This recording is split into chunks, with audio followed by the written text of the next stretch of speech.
Hoy les vengo a hablar de uno de los casos más extraordinarios, tanto en Venezuela como en toda la historia de la psicología, porque estuvo implicado muy posiblemente el mejor psiquiatra del momento. Un tipo que se preparó en universidades muy grandes como la Universidad de Londres, Marsella, Oxford y el Queen College. Un tipo que en su momento fue nombrado rector de una de las universidades más grandes de Latinoamérica. Un tipo que fundó la escuela de psicología de su país. Un tipo que atendería a más de 3 generaciones de presidentes. Y un tipo que en 2008 estaría asesinando a una de sus pacientes, Edmundo Chirinos.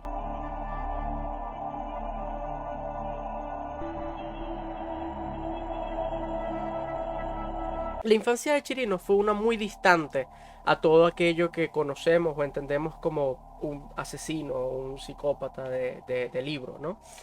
Edmundo nació en una familia numerosa, sí, tenía 11 tíos y 4 hermanos, pero sin embargo siempre fue atendido con cariño y con el mayor interés en su bienestar. Él comentó que si bien su familia, por ejemplo, era muy devota a la religión, muy cristiana, a él se le permitió la libertad de culto prácticamente desde que nació, razón que lo volvería ateo desde muy temprana edad. Y un detalle muy importante al narrar la historia de Chirinos es el hecho de que la mayoría de detalles sobre su vida están contados por él mismo y por lo tanto están muy influenciados en la forma en la que él mismo se percibió. Ya que, por ejemplo, cuando él tendía a hablar de su niñez y de sus momentos de crianza, él mencionó que constantemente él era visto como el hombre de la casa y la persona a la que eran relegadas las decisiones importantes del hogar y cosas por el estilo. Y conforme vaya creciendo podremos ir viendo cómo esta mentalidad contagió toda su vida. Sin embargo, hay detalles de su vida más personal que pueden ser corroborados y que pueden ser tratados de una forma un poco más objetiva y específica. Él mencionó que desde muy pequeño él se vio nubilado por dos ideas. La primera, la locura, entender la mente humana y cómo nacían las enfermedades en ella, cómo curarlas y cómo tratarlas. Él dijo que desde muy pequeño él se reunía con los locos de la plaza, con la gente, con aquella gente más desvariada mentalmente, aquella gente que a veces ves perdida en la calle, que simplemente vive su día a día. Y con respecto a la muerte, Edmundo mencionó que le gustaba ir a los hospitales, a aquella gente a la que ya se le había dado una sentencia de muerte, a aquella gente que ya estaba simplemente esperando y ver cómo la vida se les iba de su cuerpo. Y esto convergiría en una tragedia que le ocurrió cuando aún era muy pequeño. Un día, estando en una especie de viaje familiar a la playa, su hermana murió y fue el propio Edmundo quien debió cargarla en brazos hasta el funeral.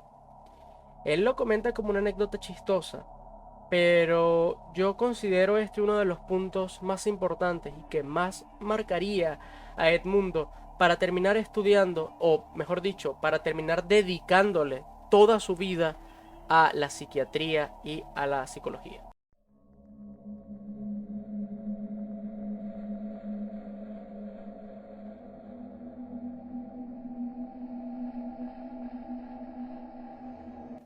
Como ya les estoy mencionando, luego de la muerte de su hermana, él únicamente se dedicó a estudiar, completamente. Y como ya lo mencioné en la introducción, lo hizo en algunas de las universidades más importantes del mundo. Sin embargo, hay otro detalle importante que podemos mencionar de sus viajes, que es la gente que conoció en dichos viajes. Verán, Edmundo explicó que mientras que él viajaba, él se codió con personas muy importantes de la política, de la filosofía y la literatura de aquel entonces. Entre las personas que mencionó se encontraban, por ejemplo, Fidel Castro. Y él dijo que él movilizó a Fidel y le metió ideas de pensamiento y lo ayudó en la política y así con las distintas figuras que él menciona. Pero esto, lógicamente, y como ya les expliqué, está muy influenciado con la forma en la que él se autopercibía. Cuando Edmundo regresó a Venezuela, luego de su gira por el mundo, Lo hizo como un intelectual, y esto nadie se lo ponía en duda, hasta que crea la Escuela de Psicología y es presentado como un posible rector para la UCB. Edmundo, para ganarse el voto de los estudiantes, les promete dos cosas. La primera es que él va a mantener las becas, y la segunda es que él va a mantener los precios del comedor. Pues bien, lo primero que hace como rector es quitar las becas y subir el precio del comedor. Esto volvió loco a los estudiantes. Tanto así que, a pesar de estar repartidos por todo el país en distintos núcleos de la misma universidad, deciden todos ir a la capital para protestar en la sede principal. Para aquel entonces Edmundo ya tenía conocidos en todo el poder venezolano. El tipo llamó al ministro de Transporte y llamó al ministro de Seguridad y desplazó funcionarios a la entrada de la capital. Estos funcionarios les advierten a los estudiantes no intentar ningún otro tipo de protesta porque si no tendrán consecuencias.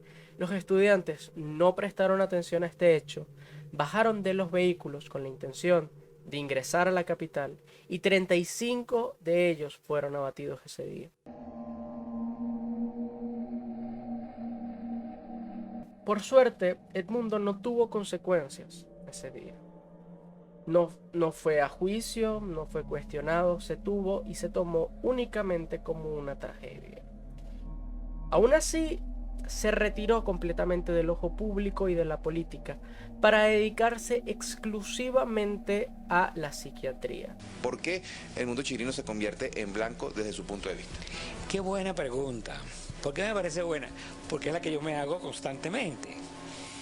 ¿Por qué una joven de las tantas que asesinan todos los fines de semana la relaciona justamente conmigo? Porque fue paciente mía. Ha habido muchos pacientes míos que han muerto, algunos asesinados. Entonces cada vez que un paciente mío muere, de la forma que sea, tiene que aparecer el nombre del mundo chirino en toda la prensa. Yo no tengo interpretación como no sea, sin volverme yo paranoide a mi vez. Como yo he estado ciertamente desligado del mundo político, y todo el mundo lo sabe, mis vinculaciones con todos estos presidentes que te he mencionado han sido meramente profesionales, no políticas. Sí es cierto que tuve una constituyente, pero yo entiendo que la constituyente fue un académico que redactó una constitución. Pero aparte de ello, yo no he tenido ni cargo alguno, ni actividad ninguna de tipo político en muchísimos años. Entonces, no sé qué enemigos, qué intereses pueden estar detrás de todo esto. Transcurre el año 2008 y al consultorio de Chirinos entró una chica con la mirada muy baja. Era una chica con sobrepeso y depresión clínica llamada Roxana Vargas. A Chirinos parece no importarle el estado y la acepta como paciente. Los padres de ella llevaban mucho tiempo preocupados porque ella no atendía clases y no parecía haber absolutamente nada que pudiera darle algún interés en esta vida. Y pensaron que lo mejor era llevarla con el mayor profesional que hubiera al respecto. Lástima que ellos no sabían la calidad de hombre con la que estaban dejando a su hija. Los profesores de ella la describieron como una persona que era muy inteligente y capaz, pero que esa depresión, ese problema que ella cargaba, le impedía poder rendir como ellos estaban acostumbrados a verla. Ya no intervenía en clase y a duras penas ya entregaba algunos trabajos. El decano de la universidad me presentó a la mamá de Roxana, andaba con Roxana, estuvimos conversando. Roxana estaba muy deprimida, estaba muy triste, viviendo su propia miseria, su propio calvario, exacto, porque estar triste a los 19 años es una miseria, hermano. ¿Qué pasó? Ella me decía, la mamá, porque ella ni hablaba, ella estaba ausente. Era un periodo de ausencia increíble, que una persona tan agradable, tan simpática, que estaba en el aula contigo compartiendo y de pronto verla ausente, ida, esa mirada que tú no sabes hacia dónde se está dirigiendo, pero los ojos están allí. Esto fue cambiando progresivamente y se le atribuyó a las terapias de Chirinos. Pero rápidamente esa relación se volvió turbia. Sus padres veían cómo ella cada día estaba muy interesada en él y en las terapias que ellos iban a ver, y cada vez era ella hablando más y más de Chirinos.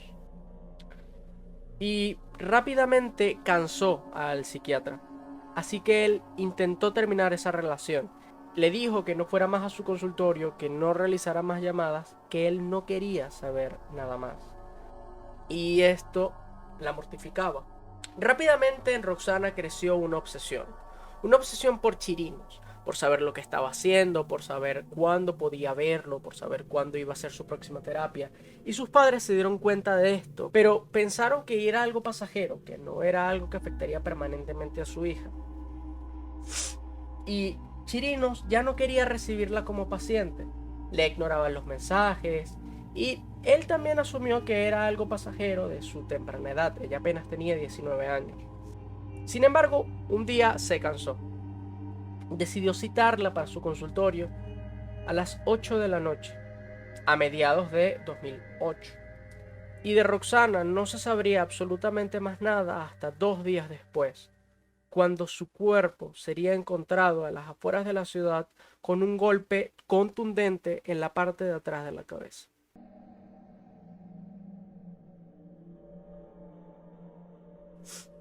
La policía tenía pocos sospechosos.